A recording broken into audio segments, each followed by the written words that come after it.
Saya memang sengaja mau memberi kajian yang ringan tapi bermakna karena agama ini sebetulnya dimulai hal-hal yang ringan. Nggak ada ceritanya filosofi agama itu berat karena jubilatil ukul ala qabulil haqi. Semua ulama berpendapat akal itu dipaksa untuk menerima kebenaran. Saya pernah ditanya seorang dokter, dia tanya gini, Papa, zina itu kan enak, kenapa haram? Lalu tidak enaknya zina di mana? Terus dia saya tantang, andai kan zina wajib kamu bingung, kok bisa? Kalau setelahnya terus tak suruh lagi kamu bisa, ya udah bisa. Akhirnya dia mikir ya, kalau wajib malah bingung, harus mengumpulkan uang untuk murder. Dan kalau dia senang seseorang tidak harus kesampaian. Ya kan, kalau kamu senang seseorang kan tidak mesti dia senang kamu. Kan repot kan? Kalau seneng tidak mesti dia seneng kamu, atau nggak seneng maunya dibayarkan repot.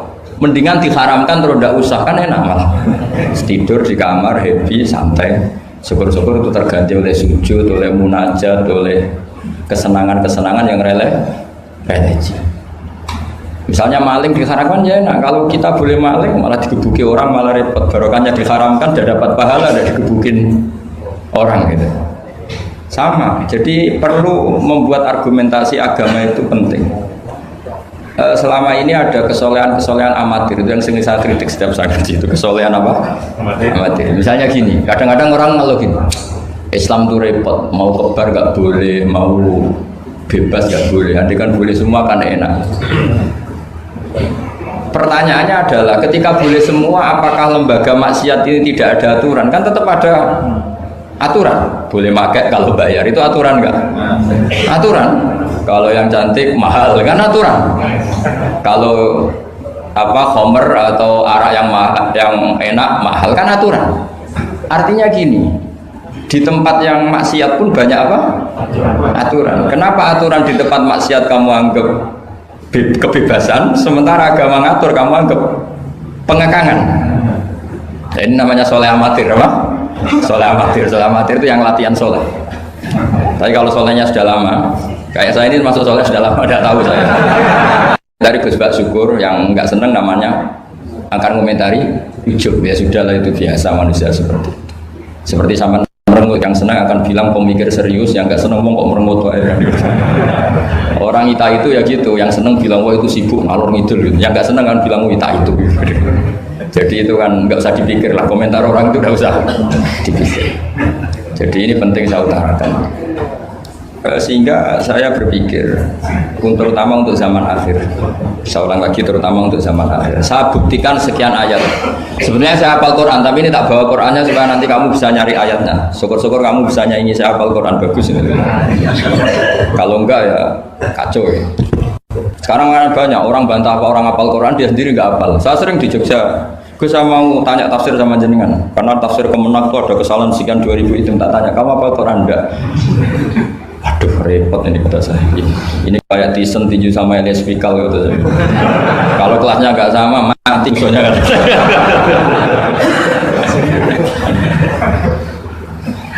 Karena bukan karena ini keangkuhan, tapi proporsional apa? Proporsional. Saya cerita yang ringan-ringan saja, sebagaimana sanad saya dari guru-guru saya ila Rasulullah SAW. Agama itu dimulai dari kesenangan, happy, farah kalau dalam bahasa Arab al-farah.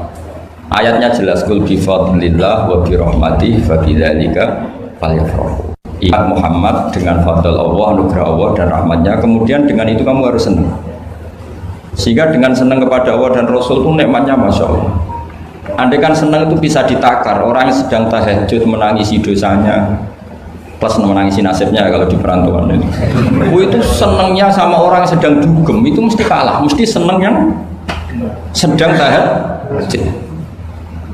Karena orang-orang maksiat itu sebenarnya orang-orang susah. Kalau tidak susah gimana? Setelah itu semua ditanya senangnya di mana? Tidak tahu dia mabuk.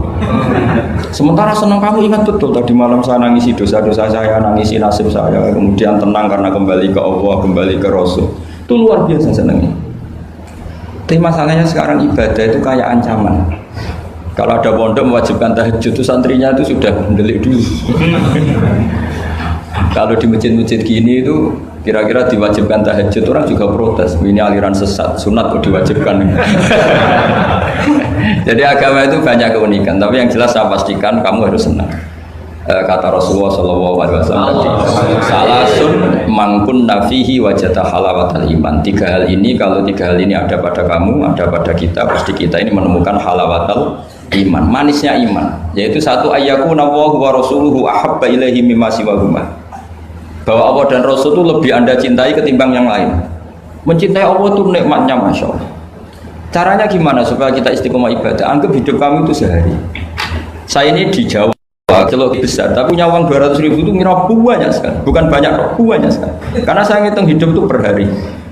Karena aturannya orang soleh, sama tak ijazahi, pasti kamu gak mau. Karena kamu pecinta won. Pasti tidak mau. Syarat sahnya orang soleh itu harus nganggap hidup itu hanya sehari. Hanya apa? Wa'mal li akhiratika ka'annaka tamutu ghadan. Beramallah untuk akhiratmu seakan-akan besok mati. Coba kamu yang di perantauan, bayangkan maksiat sampai 60 tahun ke depan kan berat. Sampai seminggu saja kira-kira berat kan. Tapi kalau bayangkan saya tidak akan maksiat semalam ini karena besok saya mati, sukses. Besok berpikir gitu lagi, saya tidak akan maksiat kan hanya sehari. Ternyata besok hidup lagi, berpikir gitu lagi, tahu-tahu mati betulan setelah 60 tahun. Jadi itu apa ya, satu konsep dari Rasulullah supaya orang itu meninggalkan maksiat itu ringan karena bayangannya hidup banyak. Coba yang ahli maksiat itu diberitahu besok kamu mati, kira-kira malamnya maksiat enggak?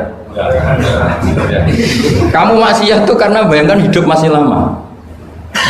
Makanya kata Quran, wahai orang-orang yang beriman, alam yakni lil ladzina amanu an takhsha qulubuhum li dzikrillah wa ma nazala minal haq. Orang-orang iman itu sudah saatnya khusyuk. Kamu jangan seperti orang-orang dulu. Orang-orang dulu fatola alaihimul amatu faqasat qulubuhum. Orang itu menjadi wangkot, menjadi keras hatinya karena merasa hidupnya itu panjang. Ini penting, ini konsep-konsep yang ada di hadis sahih. Jadi tidak perlu kamu soal ini sahih apa enggak, tak pastikan sahih. Saya ini baca hadis lama sekali. Jadi yang nyoal harus imbang. Kalau enggak kayak Tyson dengan Elias Pikal. Supaya clear, supaya jelas. Saya sering ketemu para pemikir di Jogja dan berkali-kali saya bilang harusnya diskusi itu imbang. Ini bukan karena keangkuhan tapi karena proper. Awal maksiat itu dimulai karena tidak senang. Tidak senang tercari kesenangan dan pilihannya maksiat. Coba kalau kesenangan itu ada pada taat, itu luar biasa. Sampai Rasulullah itu menggambarkan ketaatan yang baik itu ada hadis yang mungkin kalau orang Jogja, orang Solo itu tidak siap karena gak priayi. Nabi pernah ngendikan, wa fi buti ahadikum shadaqah. Kamu ngeloni istri kamu itu ya shadaqah. Sahabat ya tanya, ayati ahaduna syahwatahu wa walahu ajrun. Yang benar aja ya Rasulullah, masa urusan seks, urusan biologis kemudian dia dapat apa? Pahala. Nabi jawabnya ringan saja, alaihi salawatu aha fi haramin akana alaihi wisrun. Kalau yang digauli itu istri orang atau yang enggak zaujahnya, enggak istrinya, apa dia ada dosa? Ya dosa ya Rasulullah. Fakadzalika lawatu aha fi halalin kana lahu ajrun. Ya begitulah kalau dia salah, kalau salah letak haram, kalau tepat sasaran ya halal. Segampang itu ibadah. Jadi ngumpulin istri ibadah, nimang anak ibadah, ngaji begini ibadah, meskipun nggak paham, nggak ada syaratnya paham. Yang menyenangkan dalam Islam kan gitu, ngaji itu udah harus paham. Yang penting datang, pura-pura paham, selesai. Bahkan saya pernah dibully oleh santri itu, ya agak kurang ajar santri itu. Ya santri gak jenengan-jenengan, santri tua-tua gitu. Itu Gus, jenengan sama saya nanti di surganya dulu saya. Kenapa? Karena kata Rasulullah SAW itu man salaka tariqan yaltamisu fihi ilman sahalallahu lahu tariqan ilal jannah. Orang yang mengambah jalan, yang mencari jalan, berjuang lah, berjuang sekolah, nyari ilmu. Nyari yaltamisu itu maknanya nyari iltimas. Maka orang yang mencari ilmu itu sahalallahu lahu tariqan ilal jannah, akan dimudahkan jalan ke surga. Itu yang nyari loh Gus. Kalau sudah ketemu kayak jenengan tidak masuk hadis itu. Makanya bersenanglah yang sedang nyari tapi belum ketemu. Karena hadis itu untuk yang masih mencari. Itu pasti sampai Anda saya. Wah saya mikir, wah ini nyari hadis apa yang bela saya. Karena hadis ini itu tidak mihak saya, nggak mihak yang sudah ketemu. Yang namanya nyari kan belum Ketemu, maka bergembiralah yang nyari ilmu ndak alim-alim. Karena syaratnya, ya kan? Man salaka tariqan yaltamisu fihi ilman sahalallahu lahu tariqan ilal jannah. Siapa yang berjalan atau menempuh satu perjalanan mencari ilmu. Di mana-mana mencari itu sudah ketemu belum? Belum. Berarti kiai masuk hadis itu enggak? Alhamdulillah. Karena kiainya sudah ketemu. Maka bergembiralah jenengan saat tidak paham. Artinya masih mencari. Makanya kalau mau paham jangan paham. Karena saya ini kebetulan memang peneliti hadis dan saya banyak menghafal hadis karena saya suka dengan kalimat-kalimat jamiah, kalimat-kalimat yang komplit dari Rasulullah SAW. Sehingga ngapalkan hadis saya itu banyak dan imbang itu ya balance kalau dalam bahasa inteleknya itu. Saya termasuk menghafalkan hadis wa innal alima la yastaghfiru lahu man fis samawati wa man fil ardi hatta al-khitan fil bahr. Sebagian riwayat wa inna mu'alliman nasi al khaira la yastaghfiru lahu man fis samawati wa man fil ardi hatta al khitan fil bahr wa hatta namlatu fi juhriha. Ini hadis tandingan. Jadi yang tandingan tidak hanya 01 02, hadis juga ada hadis apa? Tandingan. Tidak apa-apa, ilmu itu memang butuh apa? Butuh perimbangan ya, butuh balance. Enggak boleh ilmu, tapi karena ilmu enggak pantas diomongkan tandingan gitu aja. Kata saya ada hadis yang bunyinya gini. Wa innal alima, orang alim itu akan dimintakan ampun oleh penduduk langit. Jadi semua malaikat Jibril dan Mikail, semoga termasuk Israel, itu memintakan maaf untuk orang alim, tidak yang belum alim. Itu kamu tidak masuk hadis itu. Keren mana? Wah sama kerennya Gus. Saya masuk surga, yang jenengan nanti juga masuk surga. Ya sudah, nggak usah geger ketemu di sana. Jadi ini penting. Nah sekarang problem Islam sekarang adalah yang garis keras pakai hadis-hadis garis keras untuk mengadili yang garis lunak pakai hadis-hadis yang garis lunak untuk mengadili hadis kelompok-kelompok garis keras. Itu tidak fair. Nggak fairnya adalah Islam itu kafah itu artinya konsepnya itu komplit, tidak boleh separuh. Saya punya sedikit ini yang agak serius, tapi tidak usah masukkan hati. Nanti kalian protes nggak bagus Israel itu. Begini, Abu Bakar As-Siddiq itu terkenal layyinal janib, mutawadhi, layyinal janib, sahlal akhlak, namanya layyinal janib. Orang yang sopan sekali, santun sekali, santun, sopan, terus simpatik, sangat simpatik. Namanya Abu Bakar As-Siddiq. Tapi ketika beliau sudah iman, beliau iman itu kalau nggak salah ya kira-kira Saniyasnen atau ya Salisa Robiah atau berapa lah. Karena kalau dalam sejarah awaluman amanah itu sebetulnya Khadijah. Awaluman amanah mutlaqan itu sebetulnya Khadijah. Awaluman amanah mutlaqan bisa saja Sayyidina Ali dan awaluman amanah mutlaqan bisa saja Abu Bakar Siddiq. Saya sedikit cerita ya supaya tidak gaduh dalam sejarah. Ketika Rasulullah umur 25 itu, ketika beliau umur 20 itu Khadijah itu karena punya paman penginjil namanya Waraqah bin Naufal, itu sudah tahu kalau Nabi akhir zaman ya Muhammad itu, sehingga dia memerintahkan hulamnya namanya Maisarah. Maisarah itu nama cowok, nama lelaki. Ini perlu dicatat.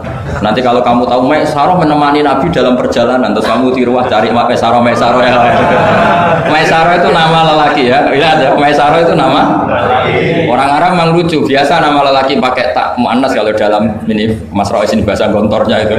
Kalau bahasa Arab biasa Maisarah lelaki, Tolha lelaki, Hamzah lelaki. Jadi biasa kalau dalam bahasa Jawa kan enggak soleh dan solihah, muslimin dan muslimat. Pokoknya kalau ada tak itu muannas. Cuma bahasa itu agak harus. Tapi tahunya baru gitu sudah bagus loh. Bisa naik kelas. Akhirnya Maisarah itu disuruh Khadijah khusus untuk meneliti Muhammad. Dulu masih jangkar karena belum Rasulullah. Setelah diteliti di perjalanan ke Syam, mengikuti dagang, semua keajaiban dan alamatun nubuwah itu ada semua, termasuk tuzilluhul ghamamah tuti'uhus sahaib. Setiap perjalanan yang